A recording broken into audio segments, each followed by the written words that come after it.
டேய் முட்டை ஏன்டா முறைச்சு பார்த்துட்டு இருக்க? அது ஒன்றும் இல்லைண்ணே, உடம்பு ஏற்றணும்னு சொல்லிட்டு ஜிம்மில் போய் ஜாயின் பண்ணிட்டேன். ஒரு நாளைக்கு 2லேருந்து 4 முட்டை சாப்பிடுன்னு சொல்லிட்டாங்க. சில பேர் அவிச்சு தின்னுங்கிறாங்க, சில பேர் அப்படியே குடிங்கிறாங்க. என்ன பண்ணுறதுன்னு தெரியாம தான் முட்டையை முறைச்சு பார்த்துட்டு இருக்கேன்.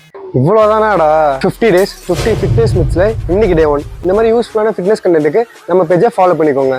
நீ முட்டையை அப்படியே பச்சையாக சாப்பிட்றப்ப அதில் இருக்க நியூட்ரிஷனை உன் பாடியால் வெறும் 50% தான் அப்சர்வ் பண்ண முடியும். அதே மாதிரி அப்படி சாப்பிட்றதுனால நிறைய டைஜஸ்டிவ் ப்ராப்ளம் வரவும் வாய்ப்பு இருக்குது. இதே பாயில்டு எக்னா நம்ம பாடியால் 90% ஆஃப் த நியூட்ரிஷனை அப்சர்வ் பண்ணிக்க முடியும். அதே மாதிரி எந்த டைஜஸ்டிவ் ப்ராப்ளமும் உனக்கு வராது. அதே மாதிரி ரா எக்ஸில் சால்மனெல்லா அப்படின்ற ஒரு பாக்டீரியா இருக்குன்னு சொல்கிறாங்க. அதை நீ பச்சையாக சாப்பிட்றதுனால ஃபுட் பாய்சனிங், வாமிட்டிங் இதெல்லாம் வரதுக்கு நிறையவே சான்சஸ் இருக்குது. அதனால முட்டையை அவிச்சு சாப்பிட்றது தான் ஒரு பெஸ்ட்டான ஆப்ஷன். புரியுதா உனக்கு? ரைட்டு, இவங்களை போயிட்டு அவிச்சிடுறேன்.